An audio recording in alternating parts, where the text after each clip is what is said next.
नमस्कार, सुप्रभात। समय हो चला है आज की 10 बड़ी खबर जानने का।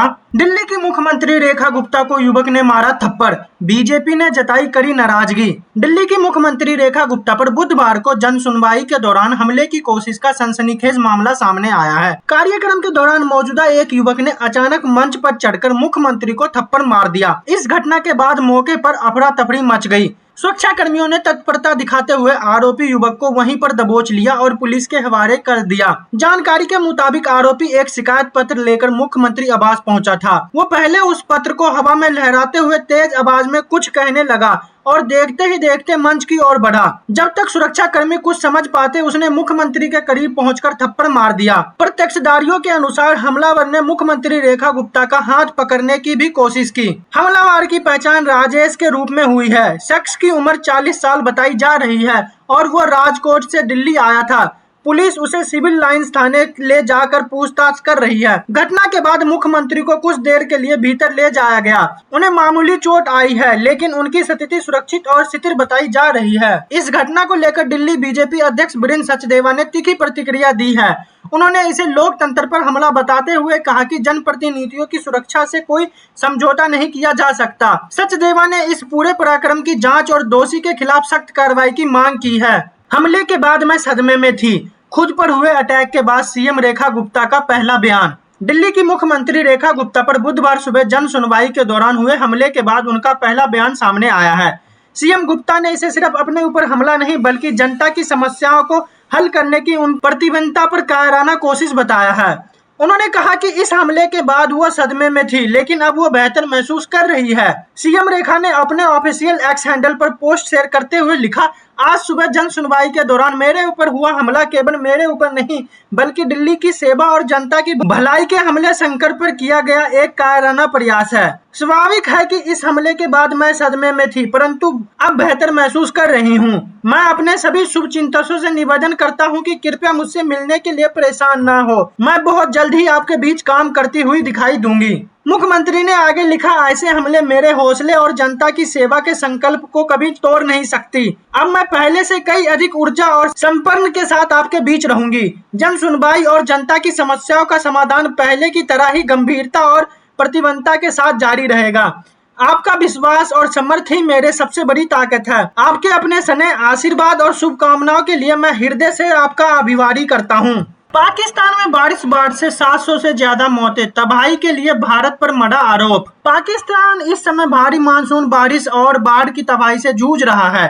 देश में अब तक 706 लोगों की मौत हो चुकी है, जबकि करीब 965 लोग घायल हुए हैं। सबसे ज्यादा प्रभावित खैबर पख्तूनख्वा प्रांत है, जहां अकेले 227 लोगों ने जान गंवाई है। पाकिस्तान चैनल समाज टीवी ने अपने रिपोर्ट में दावा किया कि पंजाब में रावी नदी उफान पर है और इसमें 60,000 क्यूसेक से अधिक पानी बह रहा है। रिपोर्टर ने आरोप लगाया कि यही पानी भारत द्वारा छोड़ा गया, जिसकी वजह से नदी का जल स्तर खतरनाक स्तर पर पहुंच गया। प्रशासन ने नदी किनारे के इलाके को खाली कराने के आदेश दिए हैं। सिंधु जल संधि के तहत भारत को ब्यास, रावी और सतलुज का पानी उपयोग करने का अधिकार है। पाकिस्तान को सिंधु, झेलम और चिनाब की नदियों का पानी मिलता था। रिपोर्ट्स के अनुसार पहलगाम आतंकी हमले के बाद भारत ने संधि को रद्द कर दिया था। इसी वजह से पाकिस्तान अब भारत पर बाढ़ का दोष मढ़ रहा है। पाकिस्तान की एनडीएमए ने बताया कि पिछले 24 घंटे में 24 और मौत दर्ज की गई है। सेना राहत और बचाव कार्य में जुटी है। 9 राहत शिविरों के जरिए अब तक 6,900 से ज्यादा लोगों को सुरक्षित निकाला गया है। अब तक 25,000 लोगों को सुरक्षित स्थानों पर पहुंचाया गया है। सेना के हेलीकॉप्टर लगातार राहत सामग्री और चिकित्सा सहायता पहुंचा रहे हैं।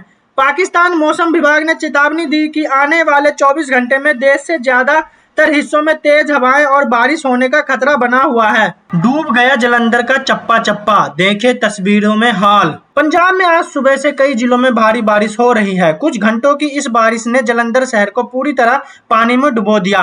हालात ऐसे रहे कि शहर की कोई भी सड़क ऐसी नहीं रही जहां बारिश का पानी जाम ना हुआ हो। अर्बन स्टेट जैसी पॉल्स कॉलोनी भी पानी में डूब रही है।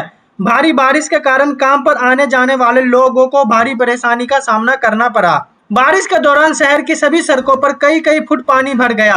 पानी भरने से आम लोग बेहद परेशान हुए और कई जगह हादसे भी हुए। जगह जगह पानी भरने से साफ हो गया कि नगर निगम ने बरसात के मौसम के लिए कोई खास तैयारी नहीं करी थी। सड़कों से पानी निकालने में कई घंटे लग गए। खास तौर पर वो इलाके सबसे ज्यादा प्रभावित हुए जहां सरफेस वाटर प्रोजेक्ट के तहत सड़कों को खोदा गया था। वहां कीचड़ और टूटी सड़कों ने लोगों को जीना मुश्किल कर दिया है। निगम का वो एडम्स सेल शहर के सीवरेज और जल सप्लाई सिस्टम को संभालता है, लेकिन इस विभाग के अधिकारी लगातार लापरवाही बरत रहे हैं। सीवर लाइनों की सफाई के लिए अब तक कोई ठोस अभियान नहीं चलाया गया। बारिश के पानी की निकासी के लिए सड़क किनारे बने चैम्बरों की भी सफाई नहीं की गई। कुछ जगहों पर सिर्फ औपचारिकता पूरी करने के लिए खाद निकाली गई, लेकिन उसे उठाया ही नहीं गया, जिसके कारण ये दोबारा उन्हीं लाइनों में चली गई। भारत बहुत मायने रखता है। ट्रंप की टैरिफ धमकी के बीच रूस ने दिया अमेरिका को क्लियर मैसेज। रूस ने बुधवार को कहा कि भारत रूस के लिए बहुत मायने रखता है। ये अमेरिकी राष्ट्रपति डोनाल्ड ट्रंप की तरफ से टैरिफ की धमकियों के बीच संबंधों में आई मजबूती को दर्शाता है, जिन्होंने रूसी तेल खरीदने के लिए भारत पर टैरिफ लगाया है। भारत में रूसी दूतावास के रोमन बाबूसिकन ने एक प्रेस कॉन्फ्रेंस में रूसी तेल खरीदने के लिए भारत पर डोनाल्ड ट्रंप की ओर से लगाए गए टैरिफ की आलोचना की और कहा कि अमेरिका दबाव गलत है और एक तरफा था। उन्होंने कहा कि अगर पश्चिमी देश अपनी आलोचना करता है तो इसका मतलब है कि आप सब कुछ सही कर रहे हैं। प्रधानमंत्री नरेंद्र मोदी ने हाल ही में राष्ट्रपति पुतिन से टेलीफोन पर बातचीत की। इस बातचीत में रूस यूक्रेन युद्ध और द्विपक्षीय सहयोग जैसे मुद्दे पर चर्चा हुई। भारत ने लगातार यूक्रेन संघर्ष के शांतिपूर्वक समाधान का आह्वान किया है। भारत की राजनीति ये रही है कि वो अमेरिका और रूस दोनों के साथ संतुलन बनाए रखे। जहां अमेरिका भारत का एक बड़ा व्यापारिक और राजनीतिक साझेदार है, वहीं रूस भारत का पारंपरिक सहयोगी है। यही कारण है कि भारत ने रूस से तेल आयात बंद करने की संभावना से इनकार कर दिया। अमेरिका ने हाल ही के सालों में आर्थिक प्रतिबंधों को एक हथियार के रूप में इस्तेमाल किया है। बाबूसिकन का मानना है कि इसमें डॉलर पर वैश्विक विश्वास भी कम हो रहा है। उन्होंने साफ कहा कि रूस कभी भारत पर प्रतिबंध नहीं लगाएगा और न ही आर्थिक दबाव डालेगा। इसके विपरीत रूस ने भारत को कच्चे तेल की संपूर्ति बनाए रखने के लिए स्पेशल सिस्टम विकसित किया है, जिससे ये साझेदारी अमेरिकी दबाव से प्रभावित नहीं होगा। पंजाब हरियाणा हाई कोर्ट को बम से उड़ाने की धमकी, बढ़ाई सुरक्षा।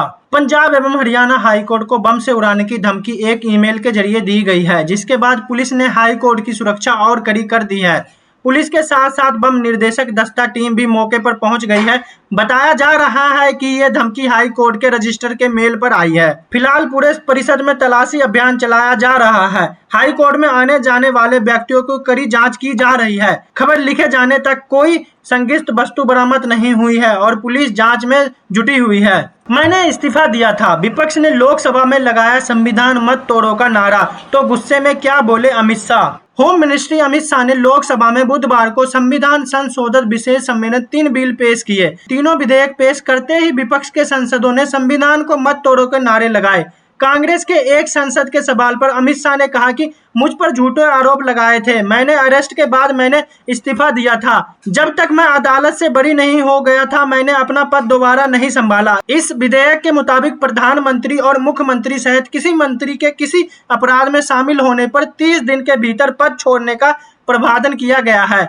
विपक्ष के हंगामे के बीच कुछ सांसदों ने अमित शाह पर कागज भी उछाले और किरण रिजिजू ने को धमकी देने का भी आरोप है। आवेशी ने इस बिल का विरोध किया और विपक्ष के सांसदों ने जमकर नारेबाजी की। विपक्ष के भारी हंगामा के बीच लोकसभा की कार्रवाई 3 बजे तक स्थगित हो गई। गृह मंत्री अमित शाह ने भ्रष्टाचार से संबंधित 3 बिलों को लोकसभा में जब पेश किया है। विपक्ष के भारी विरोध के बीच कांग्रेस सांसद केसी वेणुगोपाल ने शाह से पूछा, क्या आपने गुजरात के गृह मंत्री रहते हुए नैतिकता आधार पर इस्तीफा दिया था। केरल के उल्लापुर से लोकसभा सांसद ने कहा कि बीजेपी के लोग कह रहे हैं कि ये राजनीति में नैतिकता लाने के लिए है। मैं गृह मंत्री से पूछ सकता हूं कि जब वो गुजरात के गृह मंत्री थे उन्हें गिरफ्तार किया गया था, क्या उन्होंने नैतिकता के आधार पर इस्तीफा दिया था। शाह ने वेणुगोपाल के बयान पर कड़ी आपत्ति जताई और कहा कि उन्होंने नैतिक आधार पर गुजरात के गृह मंत्री पद से इस्तीफा दिया था और अदालतों द्वारा सभी आरोपों से मुक्त होने तक कोई संवैधानिक पद नहीं लिया था। उन्होंने कहा कि मेरे खिलाफ झूठे आरोप लगाए गए थे और मैंने नैतिकता के आधार पर इस्तीफा दिया था और अदालतों द्वारा सभी आरोपों से बरी होने के तक कोई संवैधानिक पद नहीं लिया था। केंद्रीय गृह मंत्री अमित शाह ने लोकसभा में प्रस्ताव किया कि प्रधानमंत्री मंत्रियों और मुख्यमंत्रियों को गंभीर अपराध के आरोपों में पद से हटाने के प्रस्ताव वाले संविधान विधेयक 2025 को संसद की संयुक्त समिति को भेज दिया जाए। अमित शाह के विधेयक पेश करने के बाद जिन सांसदों ने इसका सबसे ज्यादा विरोध किया उसमें ओवैसी, मनीष तिवारी, एन.के. प्रेमचंद, धर्मेंद्र यादव और के.सी. वेणुगोपाल शामिल रहे। उन्होंने कहा कि ये बिल संविधान विरोधी है। 3 विधेयकों आगे की चर्चा के लिए संयुक्त राज्य समिति को भेज दिया गया है। दिल्ली की सीएम रेखा गुप्ता पर अटैक करने वाला कौन, कहां का रहने वाला, जाने कुंडली।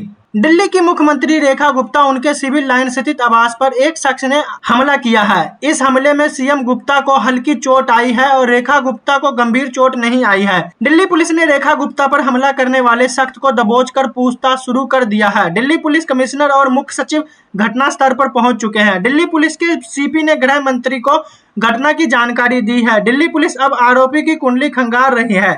इसके तहत उसके अपराधी इतिहास और संभावित राजनीतिक संबंधों की जांच कर रही है। दिल्ली पुलिस की शुरुआती पूछताछ में शख्स की पहचान 41 वर्षीय राजेश के रूप में हुई है।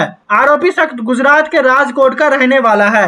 दिल्ली पुलिस की शुरुआती जांच में पता चला कि राजेश ने जन सुनवाई के दौरान मुख्यमंत्री को कुछ कागज सौंपे और फिर अचानक उन पर हमला कर दिया है। उनसे पहले पत्थर फेंकने की कोशिश की लेकिन असफल होने पर थप्पड़ मार दिया। इसके बाद उनके बाल खींचने की भी कोशिश की लेकिन दिल्ली पुलिस के जवानों ने दबोच लिया। वहां के लोगों की माने तो ये शख्स सरफिरा लग रहा था। बुधवार सुबह 8 बजे जब सीएम रेखा गुप्ता जन सुनवाई कर रही थी तो आरोपी शख्स 7वें नंबर पर था लेकिन वो अचानक ही सीएम रेखा गुप्ता की तरफ बढ़ा और उन पर हमला कर देता है।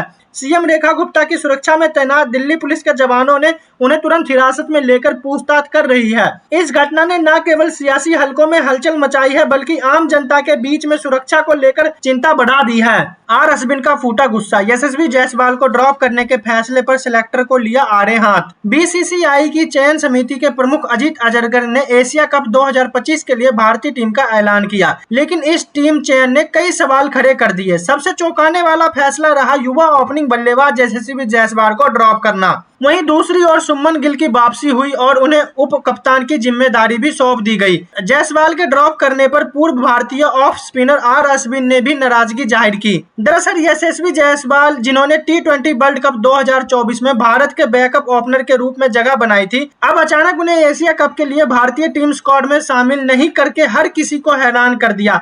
इस फैसले ने उनके करियर पर बड़ा असर डाला है। टेस्ट क्रिकेट में डेब्यू के बाद उन्होंने लगातार शानदार प्रदर्शन किया है और हालिया समय में भारत के सबसे सफल युवा बल्लेबाज साबित हुआ है।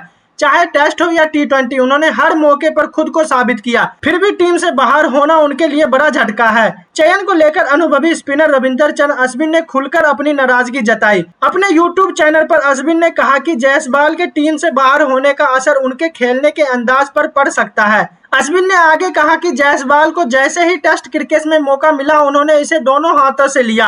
आपने उन्हें किसी भी फॉर्मेट में खेलने का मौका दिया, उन्होंने शानदार प्रदर्शन किया और इस शानदार प्रदर्शन के अलावा कोई और क्या कर सकता है, लेकिन फिर भी उन्हें मौका नहीं मिला। उन्होंने जायसवाल की T20 स्ट्राइक रेट 165 का जिक्र करते हुए बताया कि ऐसे खिलाड़ी मिलना मुश्किल है जो टीम के लिए निर्वक्त खेलते हैं। भारत में पीएम, सीएम और मंत्री के लिए पद छोड़ने का बन रहा नियम, जाने दूसरे देशों में क्या कानून। भारत में जब किसी नेता पर भ्रष्टाचार या किसी अन्य गंभीर अपराध का आरोप लगता है तो जनता और विपक्ष की तरफ से सवाल उठते हैं कि क्या अब वो पद पर बने रहेंगे। हम सभी ने कई बार देखा है कि कुछ नेता गिरफ्तारी के बावजूद अपने पद पर बैठे रहते हैं। ऐसा दिल्ली के पूर्व सीएम अरविंद केजरीवाल के समय में देखा गया था, जब उन्हें जेल में रहने के दौरान भी अपने पद से इस्तीफा नहीं दिया था। इसमें न सिर्फ जनता का भरोसा टूटता है बल्कि लोकतंत्र की छवि भी खराब होती है। ऐसा ही हालत से निपटने के लिए अब संसद में एक बड़ा और ऐतिहासिक कदम उठाया जा रहा है। एक नया संविधान संशोधन बिल पेश किया गया है जिसका मकसद है कि अगर कोई प्रधानमंत्री, मुख्यमंत्री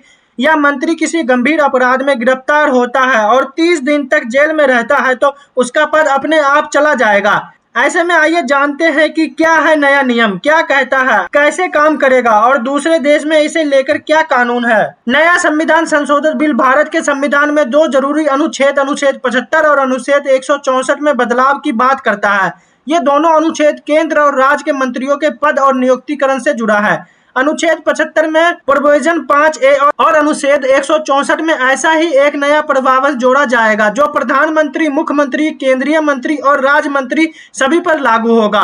अगर कोई मंत्री या मुख्यमंत्री किसी ऐसे अपराध में गिरफ्तार होते हैं जिसमें 5 साल या उससे अधिक की सजा हो सकती है और वह 30 दिन तक पुलिस हिरासत में रहता है तो वह 31वें दिन वो अपने पद पर नहीं रहेंगे, उसे राष्ट्रपति द्वारा पद से हटाया जाएगा। अगर प्रधानमंत्री खुद ही आरोप में फंसा है और इस्तीफा नहीं देता तो उसे भी उसका पद अपने आप खत्म हो जाएगा।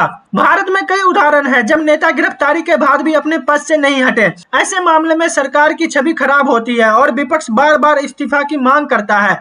इस बिल के बाद विपक्ष को इस्तीफा मांगने की जरूरत नहीं पड़ेगी और अगर कोई मंत्री जेल में है और बेल नहीं मिलती है तो 30 दिन के बाद उसका पद अपने आप चला जाएगा। अगर किसी मंत्री को ऐसा अपराध करने के लिए गिरफ्तार किया जाता है जिसमें कम से कम 5 साल की सजा हो सकती है और वह 30 दिन तक हिरासत में रहता है तो या तो उसे इस्तीफा देना होगा या 31वें दिन वो अपने आप पद से हटा हुआ माना जाएगा। भारत के इस नए नियम की तुलना अगर हम अन्य लोकतांत्रिक देश से करें तो पाया जाएगा कि वहां पर नेताओं की जवाबदेही और नैतिकता को ज्यादा महत्व दिया जाता है। कई देशों में इस तरह का नियम है जहां किसी मामले में आरोप लगते ही इस्तीफा देने का नैतिक दबाव आ जाता है, जैसे इजराइल, जापान, ब्रिटेन, दक्षिण अफ्रीका, ऑस्ट्रेलिया। इन देशों में कई बार बिना कोर्ट के फैसले के ही सिर्फ जांच के आधार पर इस्तीफा दिया गया है। इन देशों में नैतिकता और जिम्मेदारी को बहुत महत्व दिया जाता है। कई बार नेता सिर्फ अफवाह के कारण भी पद छोड़ देते हैं। इसके साथ ही राष्ट्रपति या गवर्नर के खिलाफ अगर कोई गंभीर मामला साबित होता है तो